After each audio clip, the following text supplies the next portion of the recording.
And welcome back, everyone, to a brand new Dragon Ball slash Naruto What If. That's right, the votes are in, and I'm sorry to the one person who wanted the other one, but I want to be fair to everyone who wants to see what they want to see. Goku landing in the leaf, one out. Now, this one came to us from Xerinus1, Joel Coleman, Joseph McDuffel, Nani, Hypersonic Hedgehog, Adam Trident, and Joshua Merriweather. Now, we need to be clear about something very clear. We need to be clear about something very upfront. This is what if Goku landed in the leaf, not if Goku was sent to Naruto's world. That is a very different what if. This is also what if I can, in fact, do multiple times and would not be necessarily against that idea sometime down the road if people give me a suggestion. Because when Naruto arrives in Konoha can directly affect the story. The question is, where did I choose for Goku? I keep saying Naruto. Where did I choose for Goku to show up in the story? When did he land, and how does he interact with the characters? I ultimately chose to have him land about 13 years prior to the events of the beginning of Naruto. So basically 13 years before the attack on not the attack on the leaf, but the release of the Nine Tails, before Obito made the Nine Tails come out and the death of the fourth. Why did I do that? Well, I like the idea of adult Goku in around the same age as Kakashi. I like him being kind of a fixed figure in Konoha at that point. Now, the reason I said that we can do this multiple times is if he landed, say, a year before or a year after, let's say a year before, because I know what people would want. They'd want him in Naruto's age group, roughly. Like a year before the Nine Tails attack, well, then he could be an actual contemporary to Naruto himself. But if we go 13 years before the events of the Nine Tails, he's now a contemporary of Guy and Kakashi, Azuma, and Kurenai. So it all depends on what you want to do. We can always redo this series again at another point in time. But I decided to go with what if he landed in Konoha about 13 years prior. Now, what does this ultimately mean? Well, first off, him hitting his head is going to still happen, so we're still going to get the kind Goku. Also, I'm not adding any other Dragon Ball elements. For example, we're not adding Raditz or Vegeta. We're not adding Frieza. Now, people might go and say, well, then you're not doing a real what if. You know, he landed. Where'd he come from? Well, aliens do fucking exist in Naruto. That's what the Otsutsuki essentially are. So he's just an alien. He is an alien. He's the last of his race in this version, and he somehow made it to Konoha. The ship was destroyed, but he was ultimately found by, villagers, whatnot. Now, unlike something like Naruto, where the Nine Tails status definitely made it a little hard for him to be adopted, among other reasons why he wasn't adopted. I'm sorry, I've had a pain in my abs for a little while, almost like just like the muscle itself has been cramping. Ow. For a little bit. It's just right there. It's really annoying. I think it's just my posture at work needs to change. I think that's it. Also, my acid reflux is activated again, so I'm taking precautionary measures for that. But anyway, I digress. So, I had a little too much to drink last night, so that kind of messed my stomach. And I know I didn't throw up, but it was other things. But again, I'm fine. Either way, Goku would initially, show up, arrive, and he's fun. He's a kid, but at some point in his adoption, he does in fact turn into the giant ape. He does turn into the Ozaru. And he does, I think, accidentally kill the people who were fostering him. Now, people are unaware what this monster is. They go in, try to defend themselves. Ultimately, they are able to take the creature down, but not kill it as it reverts back into Goku. Now, the question is, what happened here? Not what happened. We know what happened here, but they're like, what happened? And then, Goku wakes up. He's got Anbu on his ass big time. Like, they will kill him if they need to. But right now, the third, who would have been the Hokage at this time, goes into Goku. Are you okay? What happened? Where's Dad's? I'm afraid you don't remember what happened. No, what? And then he explains, I'm afraid you killed them, Goku. Or this is difficult for me to say, especially to a boy your age. But it appears you did ultimately kill them. What? And he explains what happened. And Goku did have a vague memory of looking at the moon. He's like, oh, and just starts, he cries like, I know you didn't mean it. You really have no memory. No, and I'm sorry, Goku. I know it is difficult for you, and but it seems you have a great power inside of you. If you can learn to control it someday, you could be the greatest shinobi among us. But but it will not be easy.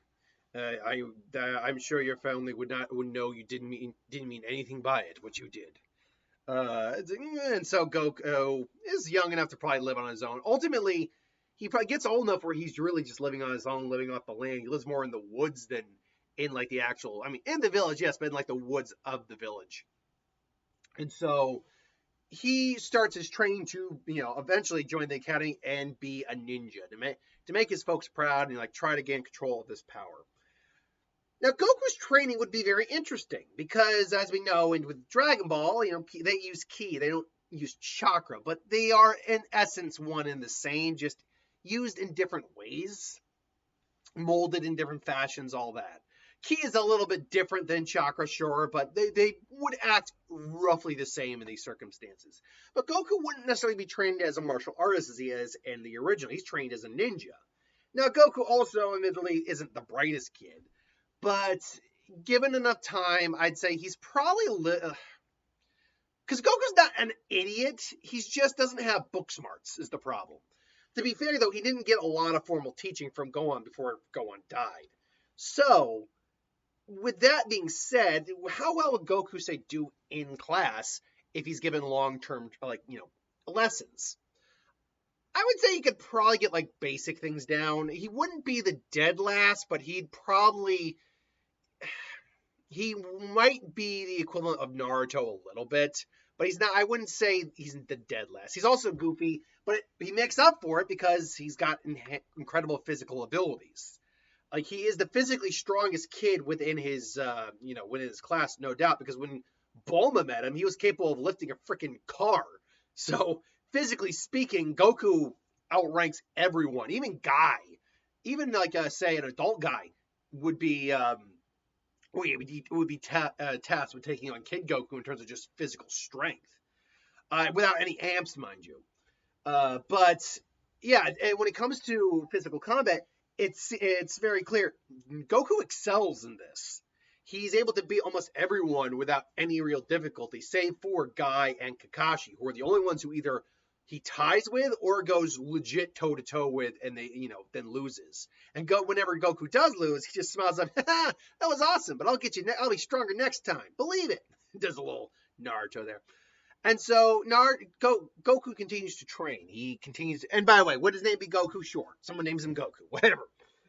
Maybe the tail makes them think of a name they heard, Son Wukong, Son Goku, like a legend they heard at one point.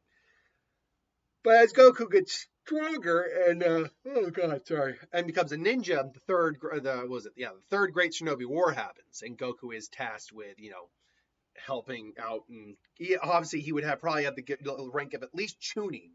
Kakashi gained Jonin, but I think Goku would at least have Chunin before the actual main series kicks in. One of the other things that would happen is Goku quickly realizes that he's able to challenge chakra, ki, whatever you want to call it, and more or less use it as a ki cannon. Basically, he's firing ki blasts. But he's using it as a chakra cannon. And he even learns maybe something. He doesn't call it the Kamehameha wave, mind you, but he learns to just kind of channel it, kind of like Naruto's Rasengan a little bit in his hand, and just fire it out in a beam. And luckily, we know Goku has would probably have a significant amount of chakra. Or ki in this case. Because even back in the day, Goku had a fair amount of it. Mind you, he gets greater and stronger as he trains. But one of the things he continues to try to do is practice with the Ozaru form. He doesn't know the name of it, he just calls it the ape form, his ape transformation, because that is essentially what he has become, a monkey ninja. But he wouldn't really gain true mastery of it for a little while. And in fact, he doesn't ever really gain mastery of Ozaru, period. What he does do, though, is through training later on, learn how to know when to access it on a full moon, and then later on, something else. Why do I say something else? Because Goku's presence in the third great Shinobi War wouldn't like change the results of the war. Konoha would still win. They just win a little bit more firmer and more handily. You probably wouldn't have you wouldn't kill you wouldn't kill anyone of significance. And I don't know if Goku would really lean in towards using kunai or anything like that. I think Goku actually favors not doing that. Excuse me. So when the Night of the Nine Tails happens, you'd have a 13-year-old Gohan who really wouldn't look much different than this. Seeing this and realizing, oh, no, it's like, I got to do something. And he realizes, I've got to do this. It's just focus. Keep the Nine Tails. Attack them. Don't hurt anyone else. Just attack the Nine Tails.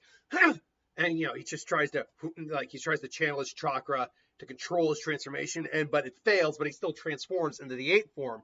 So when the Nine Tails starts rampaging, the Ozaru Goku comes in and starts beating onto the Nine Tails, and they're duking it out. Now, I actually did a versus about that a while back, who would win in a fight, and it all simply came down to what stage of Goku's life is he an Ozaru in?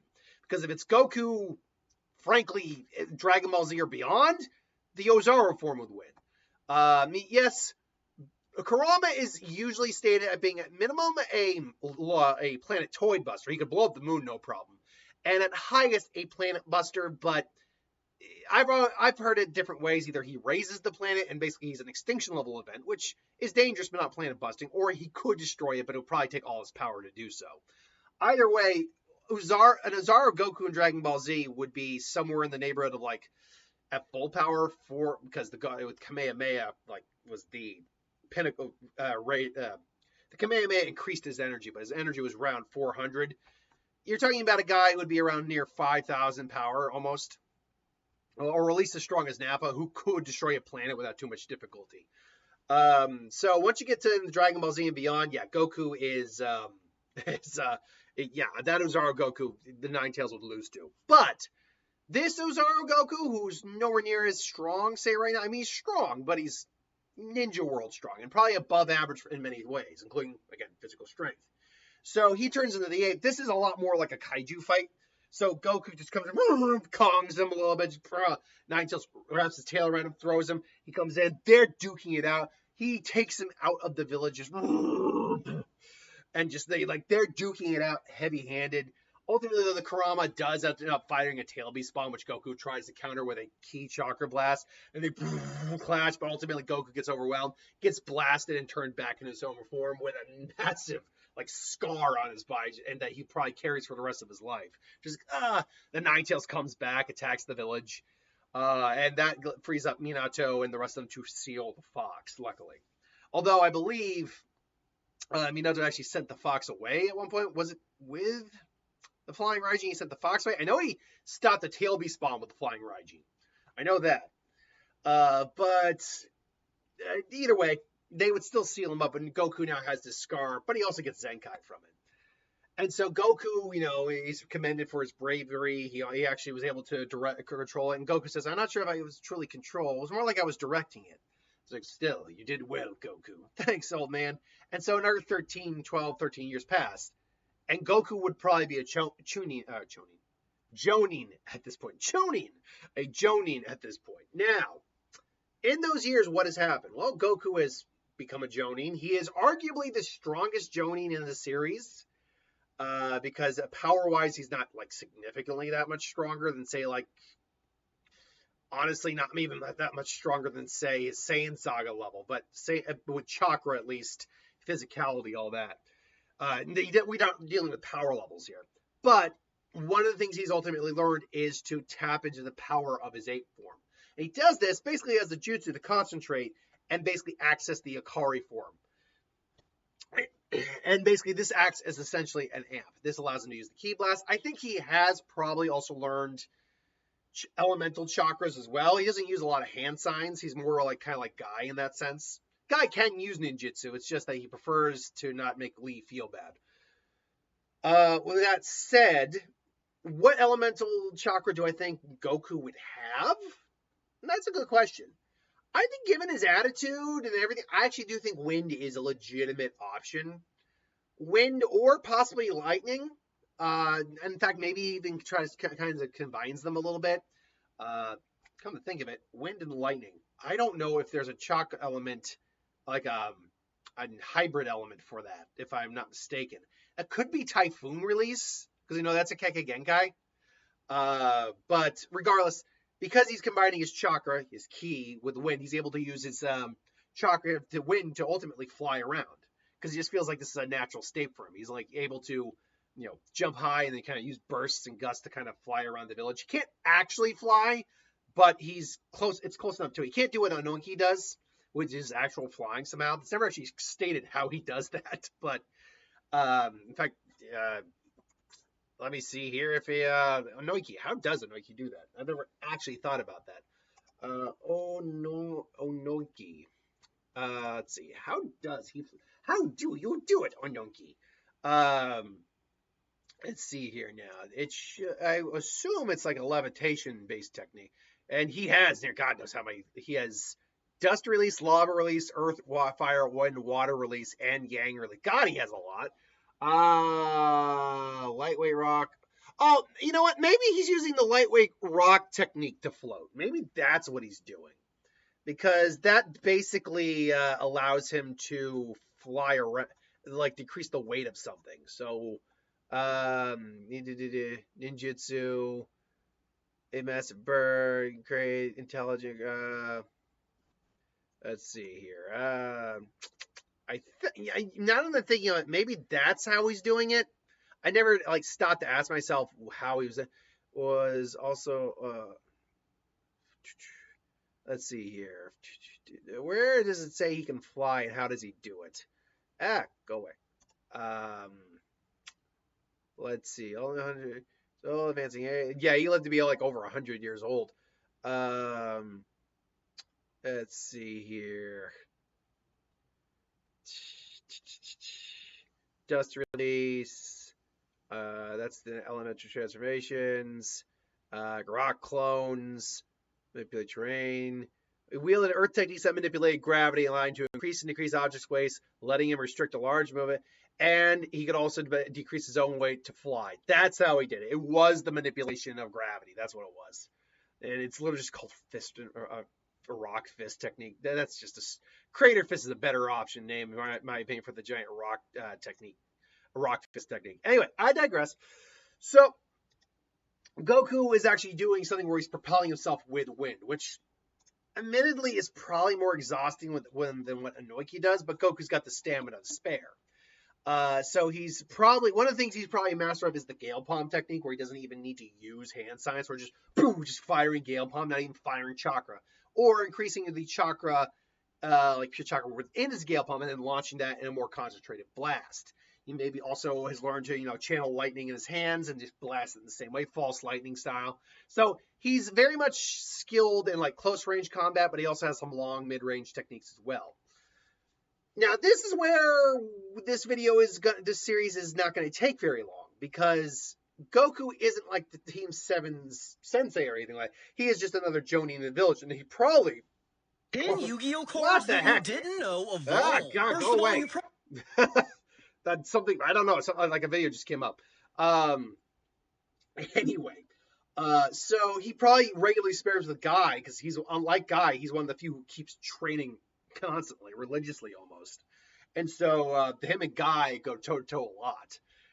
Where, Kakashi, that's right, his record's almost as good as mine, 50 to 49, or 51 to 50, whatever it was.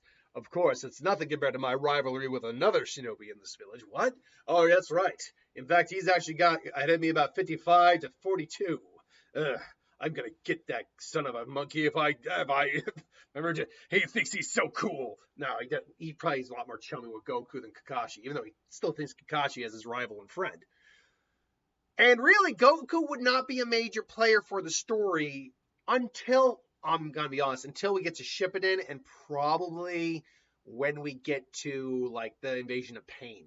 So, Goku would there be aiding in the attack on the village. He'd be dealing with a lot of sound and Saiyan Shinobi, no problem. He probably doesn't show up because for dealing with Itachi and Kasame. just because they do need to have a lot of ninja outside the village to keep up the appearance of strength, and Goku's more than willing to do that. If you go all the way into Shippuden, honestly, we might even be able to do this in one. I didn't even think about this, but screw it. We're only at 20 minutes. Let's do this in freaking one, folks. So, yeah, this was supposed to be multi-part, but now, when Goku is at Naruto's age, that's when it'll be a multi-part. But this is the direction I chose to go for this one. So, with that being said, you go into Shippuden, you wouldn't get any initial changes to Shippuden. Goku probably doesn't come into play, like I said, until the invasion of Pain. Now, when Pain's invasion happens, that's when things change. Because, obviously, he's in the village is getting attacked, and Goku has also, over the 3-year time skip, mastered his next form of his transformation. So, he's now capable of moving at basically light speeds. Like, Goku was already moving at sub-light speeds, if not light speeds, around that era, and around level of strength. With more training, continuing to push himself further beyond. Yeah, Goku actually is technically the strongest guy in the series, even at this low level of his version of him. So, Goku, when, Goku eventually sees, like, the animal path summoning and just, poof, takes them out, ends up finding a couple paths of the Pain and taking them out. They're watching and it's like, this Shinobi is a problem. Finally, he meets up with Kakashi to fight the Deva Path. He clashed with Deva Path, uses the Shinra Tensei, and Goku's like, impressive. And say, oh, well, he's pretty tough. Try this. Blast a key blast. Again, just gets blocked. And then, again, eventually they figure out and time it. So Goku ultimately just, Hikari! That's a ninja art, Ikari! Or Ikari Ape! And so he goes to Kari form. And at that point, he can literally speed blitz Pain. Like, at that, even if we just have him in base, and at best, he's in his Saiyan level Saga power, which, again, that's still a massive level of power.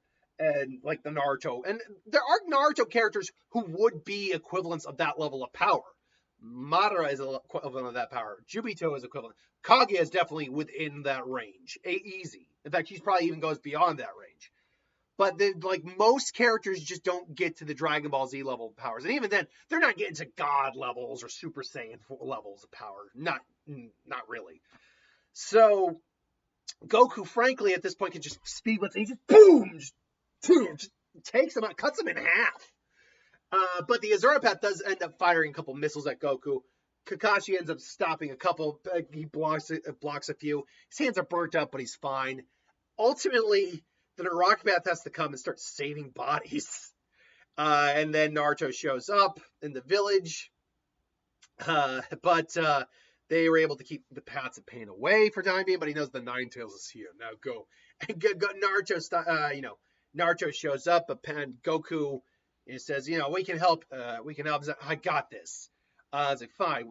And Goku, respecting, a warrior's, ideology, says, no worries, but we're here if you need us. And Naruto goes toe-to-toe with the paths, ultimately starts to lose again, and that's when Goku shows up, takes him down, and I think Naruto does ultimately, Hinata doesn't get hurt, he doesn't almost lose control of the Nine Tails, he does ultimately find Nagato, goes to talk to him, and I think Nagato ultimately revives the people that died. So I do think Danzo does make the play for Hokage here. I don't think you're going to get much different there. The Ninja War happens. Goku is like a boon on the battlefield. When Madara shows up, though, that's when things really change. And it won't be until you get to, like, the final battlefield and you get, like, Jubito and stuff like that things really go different for Goku, who finds like, you want to go, Obito? Let's go! And we grew up together. Does that mean, because Goku probably knew Obito, too, and liked him a lot. They were both goofballs, I bet. And say, is this how you treat your friends, Goku? Really? And so it's like, there's nothing you can do, Goku. Just stay away. And it's like, I can't do that. You think your Ikari can take me on? You're not the only one who's been training. Ninja art. Grade 8 transformation. And so, or actually, Monkey King Enma. So, Monkey King transformation. And then he turns into Super Saiyan 4. And now he's like, what is this form? You really think this form will be able... And Goku's just staring him down on the battlefield. He's like, you really think this form will do anything, Goku? You will die just like that.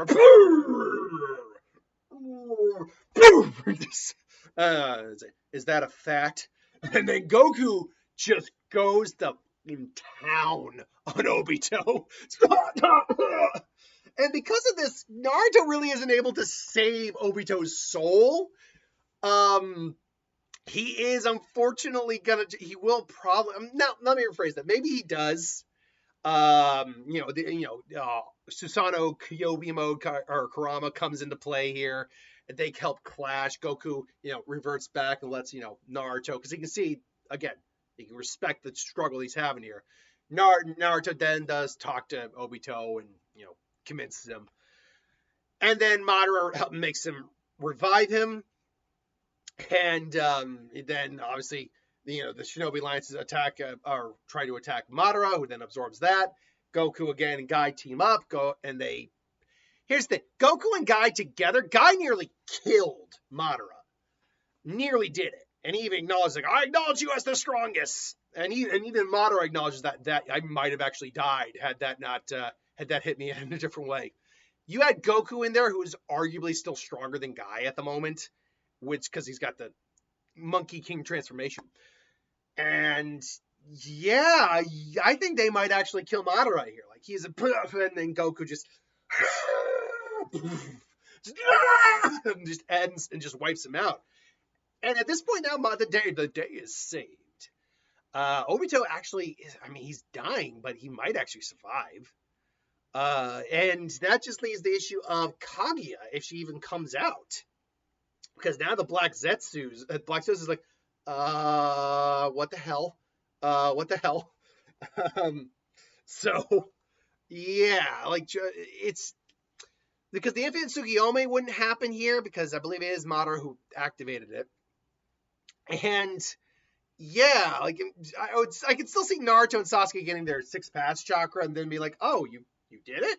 Like, they suddenly become useless in their own story whenever Goku shows up. But yeah, even if Zetsu's figured out a way, maybe using, like, Obito's body instead, because he's still technically alive right now, to be a vessel for Kaguya, then they would still get, like, beaten by Naruto, Sasuke, and Sakura, and Kakashi, because Goku would be, taken out. Then Naruto would still have his fight. Goku would let them have their fight with Sasuke, and then everything winds out fine. Now, the question would be, is Kakashi named Hokage, or is Goku named Hokage? Power-wise, it would have to be Goku, but in terms of the mentality for the job, it would probably be Kakashi. Now, last but not least, would Goku end up, getting married to anyone? Would he end up having kids? Is there anyone in the village who would really probably tickle his fancy? Anko's not a bad choice, I suppose. I think she might be a little on the young side, though, for him. Is there anyone else? Kurenai was with Azuma. There really weren't a lot of other female ninja within his age group. Although maybe he marries outside the village, marries Mei, because, the aggressive women kind of thing. Saiyans go for strong women. She's a strong woman. I could dig with that. I could be down with him and Mei, so they have a bunch of Saiyan lava acid making children.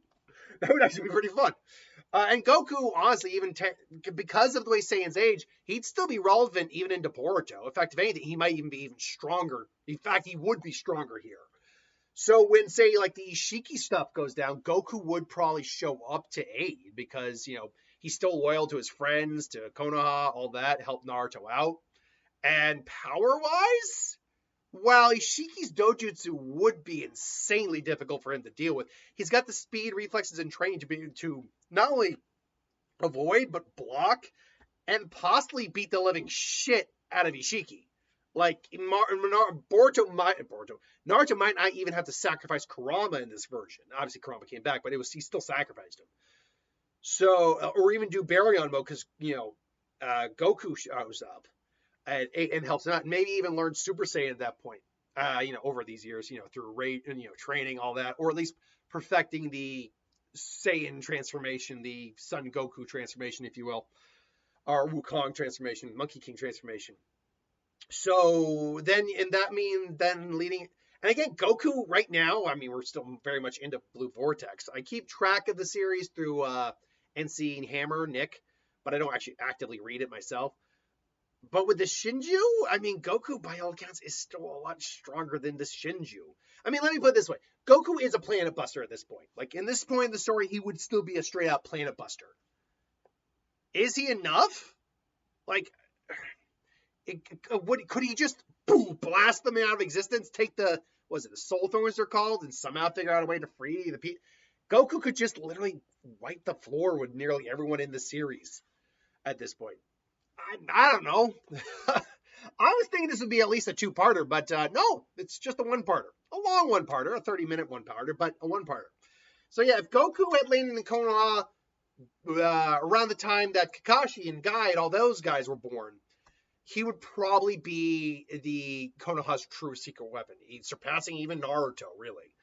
But if we were to do this again at some point, and we were to say put him around the time of when Naruto was born, maybe a couple months prior, a couple months later, whatever, and then put him in Naruto's age group, that would very much change the story because now he's a contemporary with Naruto.